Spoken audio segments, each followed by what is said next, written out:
CS executive दिसंबर 25 में मैंने exam दिया था और 25 फेब 2026 को रिजल्ट आया था, but unfortunately I got failed. Literally bro, मेरे गूज़बम्स आ रहे हैं क्योंकि CFM में 3 मार्क्स से रह गया हूँ। आई डोंट नो व्हाई इतना उस दिन वो इतना हैवी फील हुआ था ना। मैं एक फंक्शन अटेंड कर रहा था, मैंने अगले दिन देखा था कि भाई अगर बाई चांस सिर्फ 1% अगर मैं फेल होता हूँ तो मैं फंक्शन ख़राब ना कर दूँ, बट अनफॉर्चुनेटली कॉन्फिडेंस पूरा था कि हो जाऊंगा। एग्रीगेट भी अच्छा खासा बन गया था, इंडिविजुअल सब्जेक्ट्स में भी अच्छे अच्छे नंबर्स आ गए थे, बट एग्जामिनेशन नहीं आई क्योंकि ठीक है वो अपनी जगह है, बट CFM में 3 मार्क्स से रह गया हूँ मैं। उस दिन लग रहा था कि ये मेहनत सब वेस्ट गई है, जो कि 6 महीने 7 महीने 8 महीने की मेहनत थी। इतने दिन सेक्रीफाइसेस किया मैंने, सुबह से उठ के रात तक मैं सिर्फ मॉड्यूल्स लैपटॉप की स्क्रीन के सामने, उसकी भरपाई कैसे कर सकता हूँ मैं? I don't know. वो 6 महीने एस्पिरेंट्स के हर खत्म हो जाते हैं यार भाई। अगर आपका, चलो मैं 3 मार्क्स से फेल हुआ, कोई बच्चा 1 मार्क्स से फेल होता है, कोई 2 मार्क्स है, कोई 3 मार्क्स है, या कोई बहुत बुरी तरीके से होता है, बट मेहनत तो करता है ना यार। अगर ये कोर्स में अगर वो बंदा आ रहा है ना, तो ऐसा तो नहीं है भाई कि वो मेहनत ही नहीं करेगा। मेहनत सब करते हैं, बट किस्मत रहती है कि यार, किस्मत बोल लो, लक बोल लो, आपको जो बोलना है वो बोलो, बट फेल तो फेल होता है और वो आपकी मेहनत का पूरा पानी फेर देता है भाई। आपने कितनी मेहनत करी हो, आपने कुछ भी करा हो, बट फेल तो फेल है भाई। ऑफ कोर्स वो मोमेंट मेरे लिए, मेरे पेरेंट्स के लिए, मेरे फ्रेंड्स के लिए बहुत हैवी रहा होगा, क्योंकि मेहनत करी थी, सब चीज़ें टाइम टू टाइम करा था मैंने, आप लोग को डिलीवर्ड भी कर रहा था सब चीज़ें, बट अनफॉर्चुनेटली गॉड्स प्लान भाई। मैं तो ट्रस्ट करता हूँ, जब जो होना होगा वो हो जाएगा। लेकिन उसके बाद एक चीज़ समझ में आई कि प्रॉब्लम मेहनत नहीं थी, प्रॉब्लम एक स्ट्रेटजी थी, जो कि उसमें मैं नाकामयाब रहा। ऑफ कोर्स उसको एनालाइज ना करा, कहीं ना कहीं ओवर कॉन्फिडेंस में रहा हूँ मैं। पूरे 6 महीने मैंने बस यही करा है, हाँ CFM तो आता है मुझे, GIGL तो आता है मुझे, SBL तो आता है मुझे, बट मुझे इन 1 महीने में रियलाइज़ हुआ कि मैं अब ना करूँगा वो चीज़ें। मैंने कसम खा के मैं अब रिस्टार्ट कर रहा हूँ, क्योंकि I am almost quite CS भाई, सच बोल रहा हूँ। अगर मेरे पापा मुझे ना समझाते, मेरे मम्मी मुझे ना समझाती ना, तो मैं आज ये वीडियो ना भी बना रहा होता। तो बट एक पुश मैं अपने तरफ से कर रहा हूँ, अपने पेरेंट्स के लिए कर रहा हूँ, और दिसंबर 26 के लिए टारगेट कर रहा हूँ, बोथ ग्रुप्स के लिए। तब जाके मैंने डिसाइड करा कि दिसंबर 26 का जो अटेम्प्ट रहेगा वो मेरा रहेगा भाई। उसमें जो अभी गलती करी जैसे मैंने आपको बताई, वो आप भी मत दोहराना। सबसे पहले तो एक कंसिस्टेंसी मेंटेन करो, लॉयल रहो अपने सब्जेक्ट से, अपने टीचर से, अपने मेहनत से।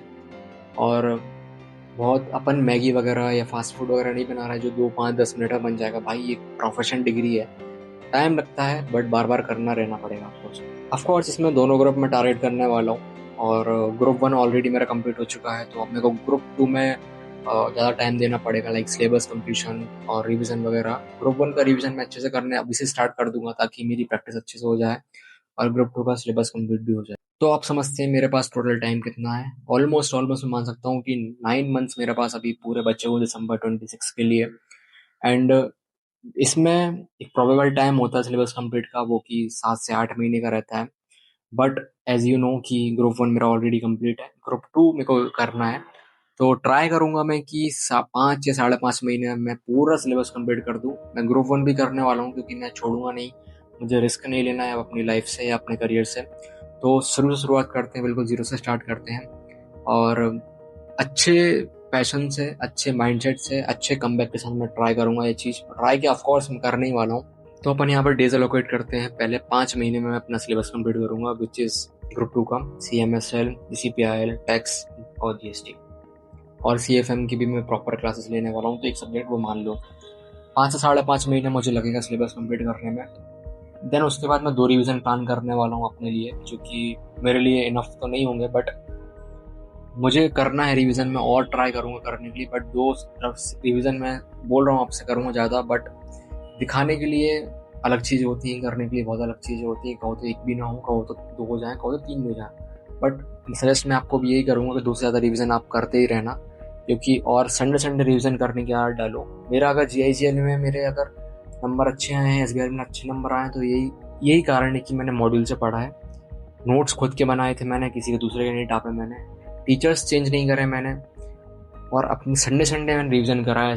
एक महीने में एक बार मैंने अपने पूरा मॉड्यूल को, पूरी नोट्स को मैंने अपने आप को ब्रशअप किया। जो लास्ट के अपने पास 3 महीने 4 महीने रहेंगे उसमें रिवीजन करेंगे ऑफकोर्स अपन। तो रिवीजन के लिए जब अपन करेंगे तब मैं आपके लिए शेयर कर दूंगा। अब देखो डेली रूटीन क्या रहने वाला है मेरे लिए, सिंपल इज दैट कि 12 से 15 घंटे मुझे पढ़ना होगा। ऑफकोर्स मेरी सिटिंग अच्छी है, नो डाउट। इसमें मैं दिन में ग्रुप 2 पूरा पढ़ने वाला हूँ, मतलब 2-2 घंटे 2.5 घंटे के लेक्चर्स होंगे, लेक्चर्स को कंप्लीट करना है। और शाम को मैं 2 से 3 घंटा दूंगा सिर्फ रिवीजन करने के लिए। मेरे लिए इतना ही इनफ है। जो चीज़ मैंने सुबह पढ़ी है वो मैं शाम को पढ़ के सोऊँ एटलीस्ट, है ना। और एक सब्जेक्ट मैं डेली लेके चलूँगा ग्रुप 1 का, GIGL हो या SBIL हो या CFM हो। डेली शाम को मुझे एक चैप्टर या कुछ भी एक कंसेप्ट को रिवाइज करके सोना ही सोना है। तो ये चीज़ मैं ट्राई करने वाला हूँ अपने नेक्स्ट 10 डेज में, क्योंकि मुझे पता है कि दिसंबर अटेम्प्ट थोड़ा सा हार्ड होता है। लोग वो एज पर द स्टूडेंट्स लोग बोलते हैं कि जून अटेम्प्ट सस्ता होता है, मतलब सस्ता मतलब अच्छा होता है, इजी होता है। दिसंबर थोड़ा टफ होता है, बट मेहनत अगर आपकी अच्छी हो ना तो कोई दिसंबर कोई जून नहीं, सब आपका ही होता है अगर आपकी मेहनत अच्छे से करी हो तो। इस बार ज़्यादा फोकस्ड मैं रहूँगा अपने PYQs में, MTPs में, RTPs में, क्योंकि ना एग्ज़ाम फोबिया एक अलग चीज़ होती है। देखो क्वेश्चन तो अपन घर पे भी करके जाते हैं, बट जो एग्ज़ाम में जो क्वेश्चन दिखता है ना सामने वो रहता डूएबल है, बट उसका प्रेजेंटेशन वो लोग ऐसे करके देते हैं कि भाई आपकी फट जाती है। तो ये ट्राई करना कि यार आप जो टेस्ट पेपर्स दे रहे हो वो प्रिंट आउट निकाल के घर पे विदाउट लैपटॉप विदाउट स्क्रीन के आप उसको दो, ताकि अपने बायोलॉजिकल अपने माइंड में सेट हो जाता है कि यार ऐसा पेपर बनता है, सब चीज़ें ऐसे होती हैं, उसको रिटर्न में लिख के देखो। और इस चीज़ में हर सब्जेक्ट में मैं वेल फोकस रहूँगा विथ मॉड्यूल्स है, अपने टीचर्स से जो भी कंसेप्ट पढ़ा रहे हैं डिटेल में मैं पढ़ूंगा, मॉड्यूल से पढ़ने की कोशिश करूंगा, डायरेक्ट से पढ़ने की कोशिश करूंगा। और MTPs RTPs तो मुझे लगाना ही है और टीचर्स भी करवा देते हैं, तो वो एक अच्छा एडवांटेज मेरे लिए है। और कहीं ना कहीं मैं मॉक टेस्ट भी डेली देता रहूँगा ग्रुप 1 के ऑफकोर्स। ग्रुप 2 के मैं एट द एंड में दूंगा, जो कि अपना अक्टूबर नवंबर वाला महीना रहेगा या रिविजन फेस रहेगा, उसमें दूंगा मैं। सबसे बड़ी चीज़ वो 3 मार्क्स से जो मैं फेल हुआ था ना, वही 3 मार्क्स मुझे अब पुश करने वाले हैं। नो डाउट उसके लिए मुझे कुछ भी मेहनत करनी पड़े, कितना भी मुझे अपने आप को सेक्रीफाइस करना पड़े, सोशल लाइफ को सेक्रीफाइस करना पड़े, या अपने पर्सनल हॉबीज़ को मुझे सेक्रीफाइस करना पड़े, बट मैं करूँगा, क्योंकि वो 3 मार्क्स ने मुझे मेरी औकात दिखा दी है। जो भी बोल दो, आपकी कॉन्फिडेंस अच्छा रहा, ओवर रहा होगा, या हाथों से कुछ करके आया होगा, दैट इज़ ठीक है। मैं हर चीज़ को एक्सेप्ट करना सीख गया हूँ अब चीज़ें। वो 3 मार्क्स मेरे लाइफ में क्या मैटर कर रहे हैं वो मैं ही जानता हूँ।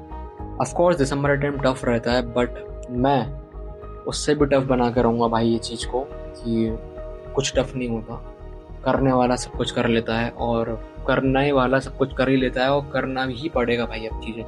आप लोग को भी बस एक ही एडवाइस दूंगा, जो चीज़ गलती मैंने करी है वो बिल्कुल मत करना, और कैसे करना है कैसे नहीं करना डिटेल में इसके लिए वीडियो लेके आऊँगा। तो डोंट वरी अबाउट इट कि किस तरीके से अपन आगे बढ़ने वाले हैं, वो आपका मैटर करता है। मेरे टाइम टेबल बताने से आपके कुछ नहीं हो जा रहा, आपका बहुत अलग स्ट्रेटेजी हो। हाँ, बट एक रोड मैप मैं दे सकता हूँ आपको कि इस तरीके से कर सकते हो, इस तरीके से नहीं कर सकते हो। ये डू प्रॉन्स एंड कॉन्स दे सकता हूँ मैं आपको, डू एंड डोंट्स दे सकता हूँ। तो ये चीज़ें आपके लाइफ में बहुत हेल्पफुल रहेगी। और देखो सिंपल इज दैट, सबसे बड़ी बात कंसिस्टेंसी आप बना कर रखना। बार बार मैं आपसे ये बोल रहा हूँ, अगर आप 12 घंटे, अगर आप 3 घंटे पढ़ रहे हो, 3 घंटे आप डेली पढ़ो, उससे पुश करने की कोशिश करो कि भाई 3 से 4 हो जाए, 5 हो जाए, पर 3 से कम नहीं होना चाहिए। वो चीज़ आपके लिए बहुत हार्मफुल रहने वाली है। देखो ये वीडियो बिल्कुल अबाउट मी थी, मतलब कि हाउ वाज मेरा जो जो पिछला एक मंथ था वो मेरे लिए कैसा गुजरा। ऑफ कोर्स अगर मेरे पापा नहीं होते या मम्मी मेरे को समझाने नहीं होती तो मैं छोड़ देता और मैं अपने सी में शिफ्ट हो रहा था टोटली। बट मैंने ठाना था, खूब शौक से मैं CS में आया था कि नहीं करना है पापा, मुझे डिग्रीज लेनी है अच्छी अच्छी, CS नाम के अंग लगाना है। बट सपना था, तो पापा ने वही बोला कि तूने ज्वाइन क्यों किया था, पहले ये सोच किस अपने मकसद से ज्वाइन किया था वो सोच। तो वो चीज़ें पूरे माइंड में 1 महीने तक गो थ्रू हुई है मेरे। टचवुड कि मेरे पास इतने अच्छे लोग थे कि मुझे पुश करा उन लोगों ने, और कुछ लोग ऐसे भी थे जिन्होंने मेरे बुरे वक्त में साथ किया, अच्छे वक्त में भी कभी नहीं दिया, बट मैं उनको कभी कुछ नहीं करता भाई, लेट इट बी, उनको जाने दो। बट कुछ लोग मेरे पास बहुत अच्छे हैं, तो आपके पास भी होना चाहिए वो चीज़। थोड़ी सी आउट ऑफ कॉन्टेक्स्ट है वीडियो, बट आपको भी मैच्योरिटी समझ में आ रही होगी इस कोर्स की, इस एक फेज की। तो आप भी बचे रहना इस चीज़ से और अच्छे से पढ़ाई करो। जो भी दिक्कत आ रही हो आप मेरे को इंस्टाग्राम में मेंशन कर देना और हम साथ मिल के अब दिसंबर जो भी आप लोगों में से कर रहे हो दिसंबर वाला अटेम्प्ट मुझे डीएम कर देना, तो अपन साथ मिल के बढ़िया फोड़ते हैं और दिसंबर 26 में अपन फाइनलिस्ट बनते हैं। तब तक के लिए थैंक यू, बाय बाय।